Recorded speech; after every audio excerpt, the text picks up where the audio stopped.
Donc, c'est parti pour notre figure en 8 temps, la figure de base qui est vraiment essentielle en West Coast Swing, la whip, comme vous voulez.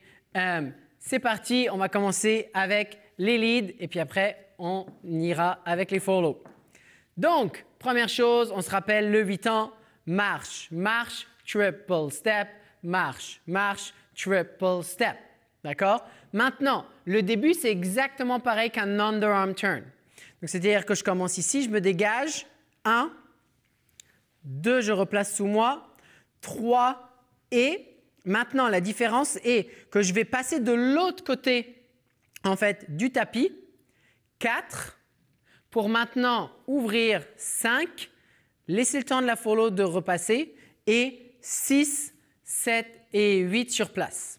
Donc, en gros, je me dégage, je passe de chaque côté du tapis sur celui-là. Donc, je fais ici un pas de marche, un autre pas de marche, un triple step, triple. Mon step, il va être ici. Je vais transférer. Maintenant, 2 pas de marche, marche de l'autre côté du tapis. Je reviens sur le tapis et triple sur place. Donc, si on essaye de faire ça en un one-shot, ça ferait 1, 2, 3 et 4. J'ouvre 5, 6, 7 et 8. Donc ici, plusieurs points importants. Ici, pour commencer, on va aller vers l'arrière légèrement diagonale. Je ne veux pas que vous alliez directement de côté. Donc ici, on commence 1. Là, je commence à bouger mon haut du corps qui va me faire pivoter mon pied. Je replace mon pied sous moi. 2. Donc là, théoriquement, je suis sur le côté du tapis. 3. Et maintenant, je prépare mon pied. 4. Je vais transférer progressivement. Ici, maintenant, encore une fois, je vais ouvrir mon corps. 5, j'assemble. 6, je reviens. 7 et 8. D'accord? Donc, ayez en tête, si vous avez vu d'autres vidéos où vous connaissez déjà un peu le West Coast Swing, il y a plein de façons de faire la whip. Nous, on prend celle-là parce que c'est celle qui nous paraît, pour nous et dans notre logique d'enseignement, qui est la plus logique. Mais soyez ouverts à toute autre forme de whip qu'il peut y avoir. Donc, on est ici.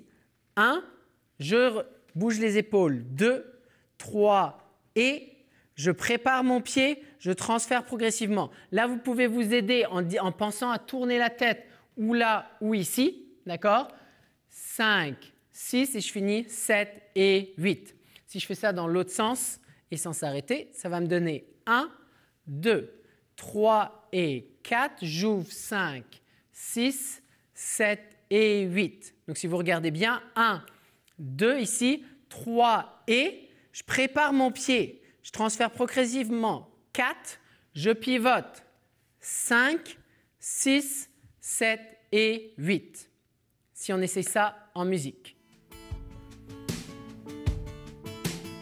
5, 6, 7 et 1, 2, 3 et 4, 5, 6, 7 et 8. Encore. 1, 2, 3 et 4, 5, 6, 7 et 8. On fait ça dans l'autre sens.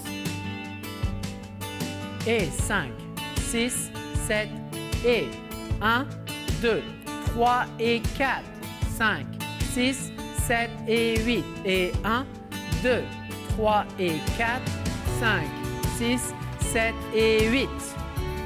Et voilà pour la whip. C'est au tour des follow. OK, en tant que follow, ce que nous, on va devoir faire, fait qu'on se souvient pareil, on va avoir 2 pas de marche, un triple, 2 pas de marche, un triple. Fait qu'on va faire 2 pas vers l'avant. Fait qu'on va avoir notre deuxième pas vers l'avant, on va commencer à tourner parce qu'on va sentir que le lead va nous demander une rotation. Fait que je vais tourner pour pouvoir finir mon deuxième pas de dos ou face à mon lead pour maintenant essayer d'aller vers l'arrière. Fait que ça va me faire mon 3. Et là, je vais sentir que le lead va me demander de revenir vers l'avant. Je vais refaire un step vers l'avant.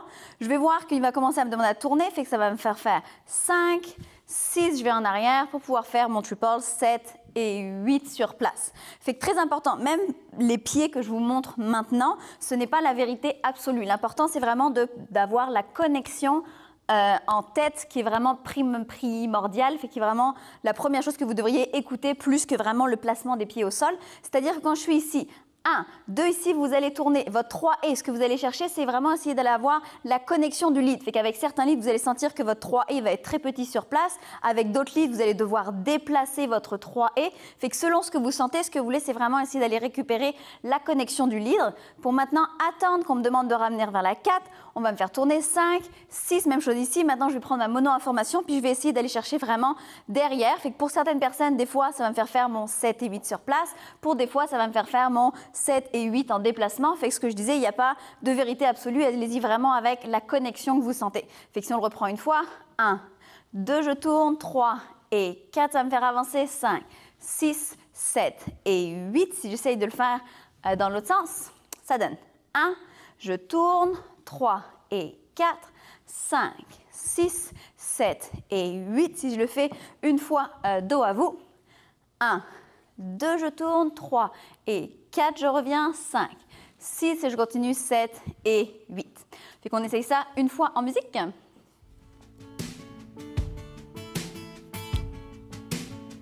On est prêt? Et 5, 6, 7, c'est parti. 1, 2, 3, 4, 5, 6, encore une fois. Step, step, triple step, step, step, triple step. Si on se le fait dans l'autre sens. Et 5, 6, 7, let's go. 1, 2, 3, 4, 5, 6. Dernière fois. Step, step, triple step, step, step, triple step. Ok, on essaye ça maintenant avec notre partenaire de danse. Donc, si on fait la figure à 2, fait que ce qui va se passer ici, juste pour essayer d'avoir un peu plus la compréhension de ce que je disais pour les follow avec les leads, fait quand on est ici, 1, 2, ici, vous allez tourner, fait que vous allez vous retrouver de dos. Maintenant, quand je parlais du 3 et, où je disais que l'important où je place la position de mes pieds n'est pas important, ce qui est important, c'est vraiment la connexion de mon lead. Fait que ce que vous voulez ici, c'est prendre votre mono-information, puis vraiment aller loin pour faire votre 3 et. Sentir qu'à un moment donné, vous ne pouvez plus reculer dans l'espace, pour maintenant laisser le lead vous avancer sur 4, tourner 5, 6, puis ici la même chose, vous voulez aller chercher la connexion par là-bas, fait que soit vous allez beaucoup déplacer, soit vous allez rester sur place selon ce que vous allez sentir dans votre connexion. Donc ici, en termes de lead, ici en fait, pour l'instant, la main, en fait, celle-là, elle reste plus ou moins à la hauteur de la taille. Donc il n'y a pas de montée ou descente de bras. C'est juste qu'ici, en fait, je vais faire 1. Le fait que ici, je rotate et je revienne et que je suis connecté avec mon bras, on va avoir l'effet quasiment comme, visuellement, on pourrait imaginer un J, d'accord? Mais on ne veut pas que vous fassiez le J physiquement avec votre bras. C'est tout simplement que le J est créé par votre corps, d'accord? Donc, ça fait que je recule, je pivote, je reviens. Donc, ça fait vraiment un peu un J comme ça. Fait que ce petit J, moi, va me faire comprendre en tant que follow que je dois tourner parce que je reste connecté à mon lead. Et aussi, si vous vous souvenez, quand on avait parlé de l'exercice de la vitre ou du 26e œil dans le module 1, on avait dit qu'ici, on essaye de garder nos yeux ensemble. Ça veut dire que quand je suis ici en tant que follow, je vais voir que mon lead commence à tourner. Qu'est-ce qui va se passer? C'est que mon corps va tourner avec lui. Fait que si jamais vous aviez oublié ce petit détail, vous pouvez retourner voir le module 1 pour essayer de mieux le comprendre. Donc on est ici, 1, 2. Ici, en fait, je vais déjà préparer ma main droite pour aller chercher l'omoplate de ma follow. 2, pour ici, absorber et ralentir ma follow. 3, et pour pouvoir la rediriger pour revenir sur le 4. D'accord? En attendant, je prépare mon pied, je transfère 4. Donc ici, en fait, l'important, c'est de ne pas faire 4. D'accord? Donc, on ne veut pas utiliser notre bras pour ramener notre follow. On est ici 3 et 4, je transfère progressivement. Et en fait, ici, je n'ai même pas besoin de la ramener. Juste le fait d'ouvrir mon corps, ça va ramener ma follow naturellement. D'accord? Donc, si on refait ça, ça va faire 1, 2, 3 et 4, 5, 6, 7 et 8. Si on se fait ça dans l'autre sens, on est ici. Donc, j'arrive.